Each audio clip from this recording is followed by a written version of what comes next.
Please note, before the agitator is started, ensure that enough water is filled into the vessel. To verify the agitator speed, we need to measure the speed of the motor's fan wheel. To do so, we first remove the 4 screws that secure the motor's fan cover, one by one. Once all 4 screws are removed, we can carefully pull off the motor's fan cover. Caution: open rotating parts.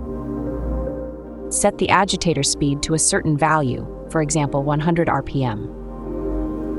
Next, take your tachometer and measure the speed of the motor's fan.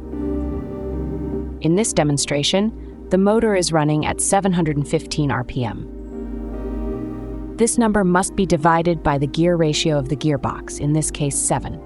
This results in an agitator speed of 102 RPM. Repeat this measurement for as many set points needed. Align the settings in your process control system as needed.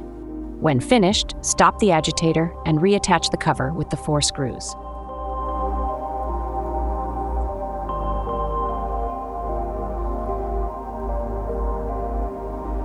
Should any questions arise, don't hesitate to contact us directly via the following QR code or email address. Thanks for watching.